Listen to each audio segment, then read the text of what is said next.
তেলে সামান্য ঘি দিয়ে তেল তেল আর একটু ঘি মিশিয়ে আমি একটু পনিরগুলো ফ্রাই করে নিচ্ছি। মানে পনিরগুলো যতক্ষণে ফ্রাই হবে ততক্ষণে আমি দেখিয়ে দিই আজকে আমি কি করছি। বাসমতি চাল নিয়েছি, ওই ১ ঘন্টা মতো ভিজিয়ে রেখেছিলাম।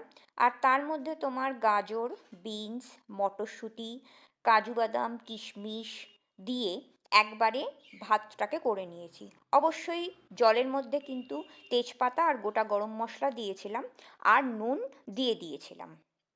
আর আমার সাইড ডিশগুলো হচ্ছে কিছুই না, যেহেতু আজকে ভেজ ডে, পুরোটাই নিরামিষ, সেহেতু তোমার ওই একটু আলুর দম আর একটু টমেটোর চাটনি।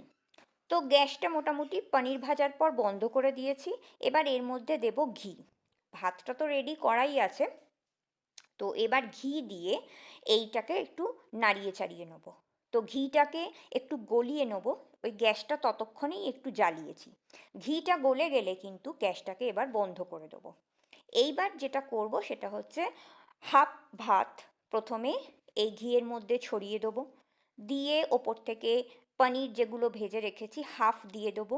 আর এর মধ্যে মশলা হিসেবে যেটা দিই সেটা হচ্ছে জায়ফল জয়িত্রীর গুঁড়ো, তোমার চিনি আর একটু গোলমরিচের গুঁড়ো। এই তো মোটামুটি মশলা। তো এইভাবে আমি দুটো লেয়ার বানিয়ে নিই।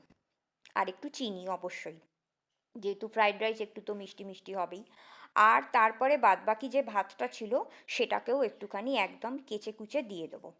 দিয়ে ওপর থেকে আবার ওই রকম জায়ফল জয়িত্রীর গুঁড়ো, পনির, তারপর তোমার চিনি, সমস্ত কিছু একদম মিশিয়ে নেব। নিয়ে গ্যাসটাকে অন করে নেব, আর তারপরে হালকা হাতে নাড়াচাড়া করে নেব। তো এই ভাতটা যে সিদ্ধ করে সমস্ত সবজির সঙ্গে, এটা কিন্তু আমি আমার একজন খুব প্রিয় চ্যানেল তৃষান কুক ওয়ার্ল্ড, এদের কাছ থেকেই আমি দেখেছি, মানে এই চ্যানেল থেকে দেখেছি। ওনাদের প্রত্যেকটি রান্না আমার ভীষণ ভালো লাগে, এবং এত অল্প সময়ের মধ্যে যে এত সুন্দর একটা ফ্রাইড রাইস তৈরি হয় আমি সত্যি ভাবতে পারিনি। ওনাদের রেসিপিটাই আমি করলাম। তবে হ্যাঁ, আমি একটু আমার মতো করে দিয়েছি। আর বাদবাকি তো একটু গোলাপ জল কেওড়া জল দিতেই হয়, তো দিয়ে দিয়েছি। আর কি, গ্যাস জ্বালিয়ে ভালো করে ওই যে বললাম হালকা হাতে নাড়াচাড়া করে নিয়েছি। ১ ঘন্টার মধ্যে আমার এই ৩টে আইটেম হয়ে গেছিলো।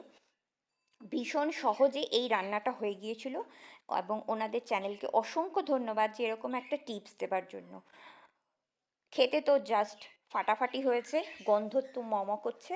আর এর সঙ্গে সত্যিকারের বলবো, আলুর দমটা কিন্তু লাগেইনি, এমনি এমনিই খাওয়া হয়ে গেছে। তো চলো, আজকে রেসিপিটা তোমাদের সঙ্গে শেয়ার করে দিলাম।